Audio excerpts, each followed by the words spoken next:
साहिब बंदगी सतनाम, बंदी छोड़ सतगुरु कबीर साहिब की जय हो। आज हम जानेंगे सतगुरु नितिन साहिब से कि हमें जीते जी अपनी आत्मा को जान लेना चाहिए। हमें अपने खुद के निज स्वरूप को जान लेना चाहिए। एक बार 84 में चले गए तो वहाँ कुछ नहीं हो सकता। दोस्तों, हमें मौका मिला है इस इंसानी जीवन का, इस मानव तन को लेखे लगाने का। सच्चे सतगुरु की शरण में आके अपनी आत्मा का ज्ञान ले लो। अपनी आत्मा में ही परमात्मा का ज्ञान हो जाएगा। तो आइए जानते हैं सत्संग के माध्यम से सतगुरु नितिन साहिब से कि हमारी आत्मा में हम परमात्मा को कैसे खोज सकते हैं। सत्संग को बड़े विवेक के साथ और बुद्धि को लगा के सुनना है। अपने में एक रोल मिला है इंसान का, अगला रोल मिल जाएगा किसी कुत्ते बिल्ली का, क्या कर लोगे? आज कोई आप अपनी इच्छा से इंसान बन के बैठे हो क्या? जी नहीं, ये कर्मों के अनुसार आपकी देह बदलती रहेगी और आप कुछ भी नहीं कर पाओगे। वो गाय बैल बकरा क्या कर पा रहा है बेचारा? बन गया ना 84 में, कुछ कर ही नहीं पा रहा। वो क्या करेगा? वो कुछ भी नहीं कर सकता। इसी प्रकार आप भी कुछ नहीं कर पाओगे। अगर आपके पास शब्द गुरु है तब तो भाई आप निकल जाओगे, अन्यथा आपको बचाने वाला इस दुनिया में कोई नहीं है।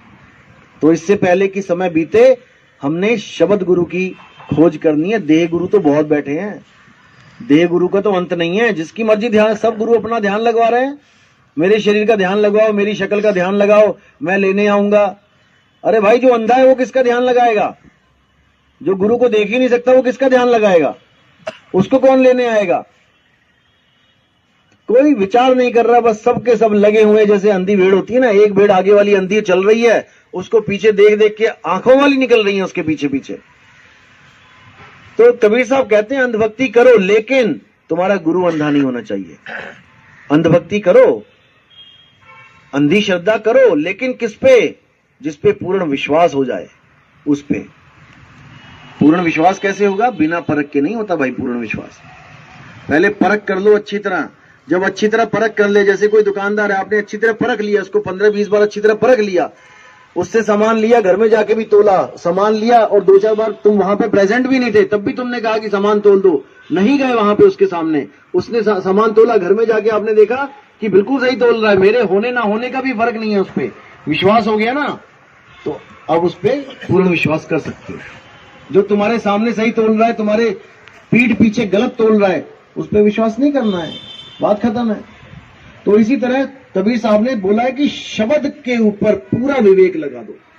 गुरु मेरे सभी बड़े अपनी अपनी ठौर, शब्द विवेकी पारखी। शब्द पे विवेक लगाओ। शब्द है क्या? शब्द शब्द बहु अंतरे, सार शब्द मत लीजिए।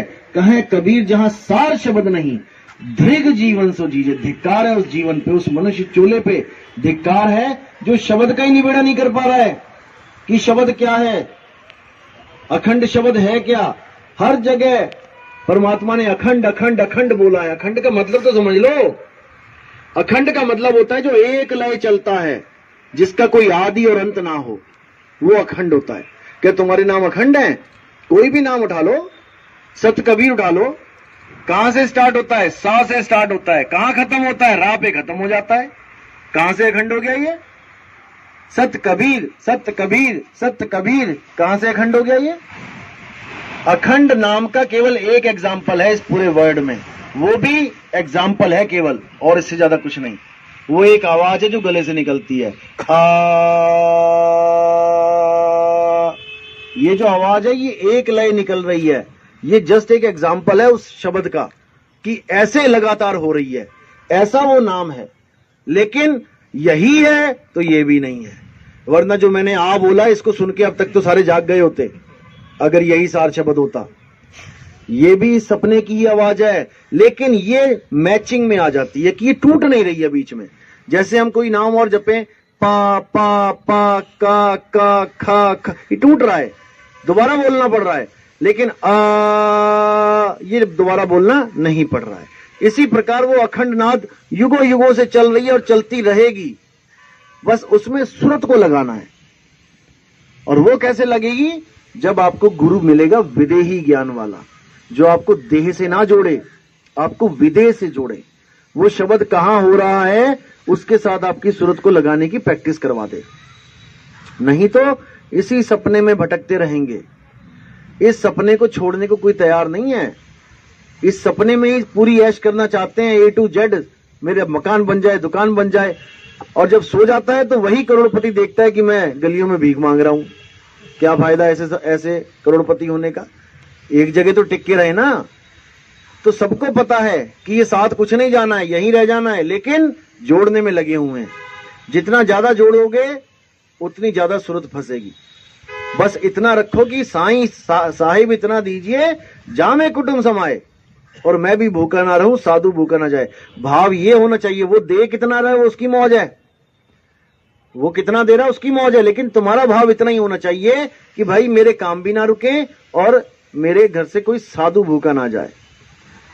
लेकिन कुछ गुरु ऐसे हैं जो कहते हैं साधु को तो देखना भी नहीं चाहिए, साधु को भगा दो, काल के दूत है, ये है वो। ऐसा नहीं है भैया। पता नहीं कौन सा साधु किस रूप में आपको क्या दे जाए। कबीर साहब जब यहाँ पे दुनिया में आए तो वो राजा के रूप में भी आ सकते थे, राजा महाराजा के रूप में भी आ सकते थे, लेकिन वो साधु का रूप लेके आए हैं। क्यों लेके आए हैं साधु का रूप? क्योंकि साधु ही है जो आपको परमात्मा से जोड़ सकता है। केवल साधु है जो आपको नहीं तो ये चीज कहीं मिलेगी नहीं आपको। आप किसी मंत्री संतरी बड़े बड़े साइंटिस्टों के पास चले जाओ, आपको शरीर का तो सारा ज्ञान बता देंगे, वो देही का सारा ज्ञान बता देंगे, लेकिन विदेही का ज्ञान नहीं बता सकते। वो विदेही का ज्ञान केवल विदेही गुरु ही बता सकता है। और विदेही गुरु कौन है? वो बंदी छोड़ कबीर साहब है। केवल हमारी और आपकी वजह से वो देह रूप में आते हैं, अन्यथा उनको जरूरत नहीं है देह रूप में आने की। वो विदेही रूप में परिपूर्ण है, उनको कोई जरूरत नहीं है। ये तो हम लोग पे दया करके आ जाते हैं कि ये भटक रहे हैं बेचारे, अरदास कर रहे हैं, चलो ठीक है कोई बात, दे देते हैं रास्ता इनको भी। नहीं तो उसको कोई जरूरत नहीं है शरीर बनाने की। तो कहते काया धर के कबीर कहाए। काया धरी है तो कबीर कहला रहे हैं, अगर काया ना हो तो कौन से कबीर? इसीलिए बोला नहीं कबीर नहीं धर्मदास, अक्षर एक सब घटे ही निवास, वाही को सतपुरुष कही है। वही सतपुरुष है जो हर घट में समाया हुआ है, लेकिन उसको जानना पड़ेगा। घट में तो मन भी समाया है, ये तीन गुण भी समाये हुए हैं। तो आत्म घट और तन घट को जब तक आप अलग करके नहीं देखोगे, जब तक आपको समझ में नहीं आएगा। जैसे अब हम लोग छत के ऊपर बैठे, हम धूप सेक रहे हैं, ये इन्हीं का घर है, हैप्पी जी का। और एक नीचे वाली बिल्डिंग भी है जहां पे हम पहले बैठे थे, नाश्ता किया, वहां पर बैठने वाले और यहां पे बैठने वाले कहलाएंगे हैप्पी जी के घर में। कहां बैठे हैं? हैप्पी के घर में बैठे हैं। लेकिन हैप्पी के घर में ही एक जगह धूप पड़ रही है और एक जगह छांव है। समझना आ रहा ना? अभी कोई पूछे कहां पे हो, हम हैप्पी के घर में। अरे मैं भी तो हैप्पी के घर में हूं, दिख नहीं रहे कहीं पे। अरे भाई मैं हूं लेकिन ऊपर हूं, धूप सेक रहा हूं। धूप कहां है? यहां तो धूप है नहीं कहीं। अरे भाई ऊपर आजा, धूप ही धूप है। इसी तरह ये घट अलग है और वो घट अलग है, वो मन घट है और ये आत्म घट है। आत्म घट पे खिली खिली धूप है, आनंद ले रहे हो, मन घट में ठंड हो जाएगी नीचे। तो इसी प्रकार जब तक आत्म घट और मन घट को, तन घट को नहीं चीनोगे, जब तक परमात्मा नहीं मिलेगा। कबीर साहब ने हमेशा घट की बात करी है, लेकिन इसका भेद नहीं बताया किसी को, क्योंकि समय आने के बाद ही बताना जाना था ये। नहीं तो वाणियां पहले ही खुल गई होती सारी। कबीर साहब ने हर जगह ये बोला, घट घट मेरा साइया सुनी सेज न कोई, बलिहारी व घट की जिस घट प्रगट हुए। कौन सा संत है जिसने ये वाणी नहीं उठाई है? और कौन सा संत है जिसने ये नहीं कहा कि तेरे शरीर के अंदर परमात्मा है? बता दो, एक भी बता दो। सबने यही बोला तेरे घट के अंदर है, तेरे घट में बसे भगवान। और उठा के क्या करवा दिया? त्रिकुटी पे ध्यान लगवा दिया। लेकिन कबीर साहब ने क्या बोला कि त्रिकुटी मध्य ध्यान लगाए, कहो कहां को जाए, और द्वार ना पावे शब्द का फिर भटका खाए। इस वाणी को कोई नहीं उठाएगा, क्योंकि वहां पे दुकान में सील ताला लग जाएगा।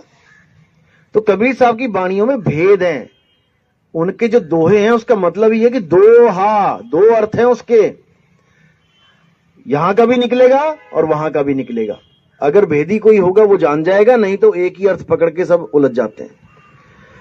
तो जब तक आपको आत्म घट का ज्ञान नहीं हो गया, जब तक आप तन घट में ही उलझे रहोगे, और जब तक तन घट में उलझे रहोगे, जब तक परमात्मा भैया नहीं मिल सकता।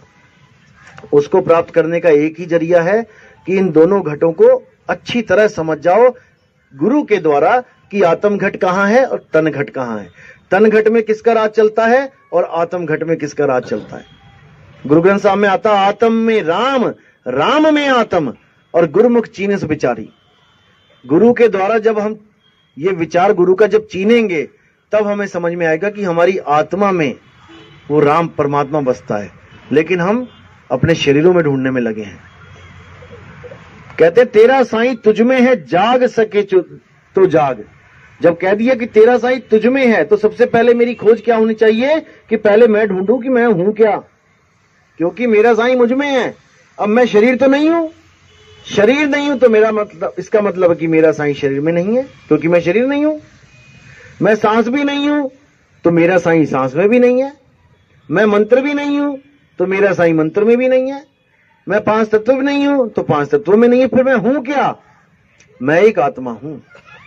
मेरा साईं मेरी आत्मा में बैठा है, बस मैंने उस आत्म ज्ञान को प्राप्त करना है। तो साहिब ने साहब बोला, जब तक ना चीनोगे आत्म और तब लग ना मिली है परमात्म। वो नहीं मिल सकता जब तक आपको सीधे डायरेक्ट आत्म ज्ञान नहीं मिल गया। आत्म ज्ञान के लिए ही गीता में कृष्ण जी ने बोला, अर्जुन ने पूछा कि महाराज हमें क्या करना चाहिए। उन्होंने क्या बोला कि जो बंदा आत्म ज्ञान के प्रति आसक्त हो जाता है, जो आत्म ज्ञान की एबीसीडी पढ़ना शुरू कर देता है, उसके लिए इस दुनिया में किया हुआ कोई भी कर्म कर्तव्य, ये तीर्थ मूर्त जाप मंत्र, ये कुछ करने की जरूरत नहीं है। कोई व्रत पूजा नहीं, कोई कुछ करने की जरूरत नहीं है। अध्याय 3 और श्लोक 17 बिल्कुल क्लियर कर दिया है कि अगर आत्म ज्ञान में आना चाहता है तो तेरे लिए कोई कर्तव्य नहीं है, कोई बंधन नहीं है, केवल ज्ञानी गुरु ढूंढ ले। अध्याय 4 34वां श्लोक क्या कहता है? हे अर्जुन, एक ऐसा गुरु ढूंढ जो अपनी आत्मा को प्राप्त कर चुका हो, जिसको आत्म ज्ञान हो। जिसको सत्य आत्म ज्ञान हो जाता है वो किसी दूसरे को भी करवा सकता है, और एक बार आत्म ज्ञान हो जाने पर तू दोबारा भ्रम में नहीं पड़ सकता कि तू एक शरीर है। जब तुझे आत्म ज्ञान ही हो गया, स्वरूप ज्ञान हो गया, तो कैसे पड़ेगा? रामलीला आप देखते हैं कितनी चलती है। रामलीला हर साल होती है। वहां पर राम और लक्ष्मण सीता सब बने होते हैं, वो असल में लड़के होते हैं, लेकिन जो लड़कियों का रोल कर रहे होते हैं वो भी लड़के ही होते हैं। तो उन लोगों को ये पता होता है कि मैं एक लड़का हूं और मैं एक लड़की का रोल कर रहा हूं, इसीलिए वो शाम को अपनी लिपस्टिक बिंदी पाउडर उतार के अपने घर चले जाते हैं। अगर उन्हें स्वरूप ज्ञान ना हो तो वो सच में शादियां करके बैठ जाएं वहां राम से और लक्ष्मण से, लेकिन उनको पता है कि भाई मैं एक लड़का हूं और मुझे लड़की बना दिया गया है। समझ रहे हैं? तो हमें जब पता लग जाता है कि मैं एक आत्मा हूं, ये तो शरीर तो मैं बना घूम रहा हूं, जब ये बोध हो जाता है कि मैं एक आत्मा हूं, तो आप दोबारा शरीर के चक्कर में नहीं पड़ते हो। आपको पता लग जाता है कि ये मेरे कॉस्ट्यूम्स हैं, ये मेरे कपड़े हैं, ये मैंने ऐसे उतारने हैं और मैंने अपने असली स्वरूप में आ जाना है। मैंने किसी सतलोक में नहीं जाना, किसी अलग लोक में, अनामी लोक में नहीं जाना, क्योंकि वहां जाऊंगा तो फिर मुझे शरीर लेना पड़ेगा, फिर मुझे आदमी औरत बनना पड़ेगा वहां पे जाके। अरे ये शरीर छूटा, वो पकड़ लिया, क्या फायदा हुआ? शरीरों से न्यारे हो जाना है। इसीलिए साहिब ने बोला, ना कहीं आना ना कहीं जाना और आपे में आप समाना। जब हमारी सूरत हमारे में ही समा जाएगी तो ये शरीरों को हमेशा के लिए त्याग देगी। इससे ऊपर कोई ज्ञान नहीं, स्वरूप ज्ञान से ऊपर कोई ज्ञान नहीं है। पूरे वर्ल्ड में आप ज्ञान चर्चा कर लो, स्वरूप ज्ञान के आगे हर गुरु फेल हो जाता है, क्योंकि इस दुनिया में केवल 3 प्रकार के ज्ञान चलते हैं अध्यात्म में मेनली। एक निर्गुण, एक सरगुण और एक स्वरूप ज्ञान, शब्द ज्ञान। निर्गुण सरगुण वाले आपको यहां बहुत मिल जाएंगे। कोई आदमी का फोटो बना के बैठा है, भगवान मान के बैठा है, वो सरगुण वाले हैं। और जो कहते हैं कि परमात्मा निराकार है, ये आकाश तत्व परमात्मा है, 2 हाथों के बीच में आपको गैप बता के दिखा देंगे कि ये परमात्मा है, ये निर्गुण वाले हैं। सरगुण निर्गुण 2 मत हैं, इन दोनों को मन मत कहा जाता है। और इनसे परे जो शब्द गुरु है वो सतमत कहा जाता है। उसके लिए साहिब ने बोला, मैं तो देखूं तुझको और तू देखे कहीं और, लानत ऐसे चित पर एक चित दो ठौर। दो ठौर कौन से? एक निर्गुण एक सरगुण। साहिब कहते जिसको भी पकड़ता हूं मैं, किसी को भी पकड़ता हूं, एक चित है सब में, मन एक है सबका, लेकिन 50% कहते हैं परमात्मा साकार है, ब्रह्मा जी हैं, विष्णु जी हैं, शंकर जी हैं, जीसस है, वो है, ये आदमी को बना के बैठ गए हैं। और 50% कहते हैं परमात्मा निराकार है। कहते तुम लोग तो एक पे भी नहीं टिक पाए, एक चित दो ठौर, तुम दो ठौर पे पड़े हो, जबकि दोनों से परे जाना है हमने। निर्गुण सरगुण द्वंद्व पसारा और दोनों पड़ गए काल की धारा। ये अनुराग सागर की वाणी है, करेंगे सत्संग इस पे भी जल्दी। फिर कहते कोई सरगुण में रीझ रहा, कोई निर्गुण ठहराए, अटपट चाल कबीर की मुंह से कहीं ना जाए। फिर कहते हैं सरगुण निर्गुण दोनों से न्यारा, और जानेगा कोई जानन हारा। तो सरगुण निर्गुण दोनों से न्यारा क्या है? वो शब्द है। सरगुण और निर्गुण दोनों इस सपने की ही उत्पत्ति है। ये जो साकार दिख रहा है ये सपने में ही दिख रहा है, और ये जो निराकार दिख रहा है ये भी सपने में ही दिख रहा है। यही निराकार से बार बार पांच तत्व पैदा होके एक शरीर बना के बैठ जाते हैं। साकार से निराकार, साकार खंडित हुआ, फिर निराकार में समा गया, फिर निराकार खंडित हुआ, साकार बन के आ गया। जैसे कई लोग कहते हैं निराकार अखंड है। अरे भाई, निराकार अखंड होता तो दुनिया कहां से आ रही है? निराकार में से ही तो आ रही है। निरंकारी आप किसी भाई से भगत से बात करोगे कि ये दुनिया कैसे आई, वो क्या बोलेगा? निराकार से पैदा हुई है। और उसको पूछो कि निराकार अखंड है कि खंडित है, कहता है अखंड है। अरे जब अखंड है तो उसमें से निकल कैसे आया कोई? अखंड का मतलब होता है ना तो उसमें कुछ जाए ना उसमें से कुछ निकले, वो होता है अखंड। अब दूध में से मलाई निकल रही है तो दूध अखंड कैसे हो गया?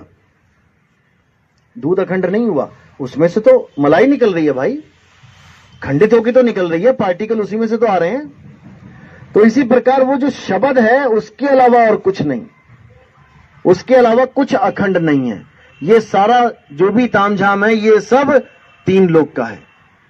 इस तीन लोक से बाहर जाना है अगर, तो उस शब्द गुरु में सूरत लगाओ, वही आपकी सूरत को बाहर खींच सकता है और आपके अपने स्वरूप में आपको स्थित कर सकता है। जब आप अपने स्वरूप में आ जाओगे तो आपको समझ में आएगा कि जिसको मैं ढूंढ रहा था वो मैं ही था। साहिब कहते जिसको तू खोजत फिरे सो तू ही है आपे आप, वो घर और है भाई। वो घर क्या है? मेरा स्वरूप। अपने स्वरूप को छोड़ के सूरत शरीरों में चली गई, अपने घर को भूल गई और नकली घरों में, इन किराए के कमरों में बैठी हुई है। कोई 20 साल के लिए मिला, किसी को 30 साल के लिए मिला, किसी को 40 साल के लिए मिला, और इन्हीं किराए के कमरों में अपने परमात्मा को ढूंढ रही है। नहीं मिलेगा। परमात्मा किराए के कमरों में नहीं रहता है, परमात्मा का अपना निज घर है। उसी के लिए बोला है कि सोई गुरु पूरा कहा है, दो अक्षर का भेद बताए, एक छुड़ाए एक लखाए, तब प्राणी निज घर को जाए। केवल दो अक्षरों में निज घर को पहुंचा दिया मदन साहिब ने, दो अक्षर के भेद में निज घर पहुंच गया। लेकिन ऐसे भी संत बैठे कहते नहीं तीसरा भी है। अरे जब दो अक्षर में निज घर पहुंच गया तो फिर तीसरा नाम तुम क्या कहां पहुंचाओगे उसको? वाणी पे विचार करना है केवल। सोई गुरु पूरा कहाए, दो अक्षर का भेद बताए। अगर दो अक्षर के भेद के बाद भी कुछ बचा है तो वो गुरु पूरा कैसे कहाएगा बताओ? फिर तो अधूरा हो गया वो। फिर तो ये होना चाहिए था, सोई गुरु पूरा कहाए, तीन अक्षर का भेद बताए। वाणी पे विचार करना है। सोई गुरु पूरा कहाए, दो अक्षर का भेद बताए, एक छुड़ाए। क्या छुड़वाए? ये जितने अक्षर मुंह से बोलने वाले हैं ये सब छुड़वा दे। ये जितने भी कान बंद करके ये तत्वों की धुनें जितनी भी हैं, श्वासों की धुनें, इस सपने का जितना भी मटेरियल है वो सब छुड़वा दे। एक छुड़ाए एक लखाए। लखाव किसका करना है? उस अखंड नाद का, जो धुर की वाणी है उसका लखाव कराए। तब प्राणी निज घर को जाए। वो निज घर को पहुंच गया, तीसरे नाम की कोई जरूरत ही नहीं पड़ी उसको। इसी के लिए नानक साहब ने बोला, जे तू पढ़िया पंडित बिन दो अक्षर दो नामा, प्रणत नानक एक लंगाए, जेकर सच समामा। अब इस एक वाणी में 5 नाम आ जाते हैं गिन के, 2 अक्षर और 2 नाम, 2 और 2 4, और प्रणव नानक एक लंगा है, ये 5 हो गए।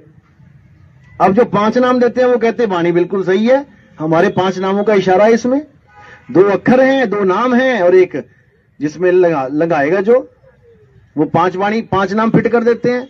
और जो 3 वाले हैं वो कहते हैं देखो इसमें 3 अक्षरों का जिक्र है, 2 अक्षर और वो तीसरा जिसमें प्रणव नानक एक लंगाए। बताओ, मतलब जिसको जहां पे मिल रहा है बस वाणी को उल्टा पुल्टा करके अपनी कहानी सेट कर देनी है। वाणी का असली अर्थ क्या है? सोई गुरु पूरा कहा है, 2 अक्षर का भेद बताए। यही चीज नानक साहब कह रहे हैं, जे तू पढ़िया पंडित बिन 2 अक्षर। कौन से 2 अक्षर?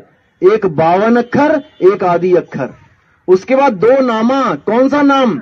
एक असत नाम और एक सत्य नाम। असत्य को छुड़वाए और सत्य को लखाए। असत्य और सत्य में क्या फर्क है? कैसे पता लगेगा कि कौन सा सतनाम है कौन सा असतनाम है? उसके लिए भी बोला गया है, कीर्तम नाम कथे तेरे जीवा और सत्य नाम तेरा परापुर बला।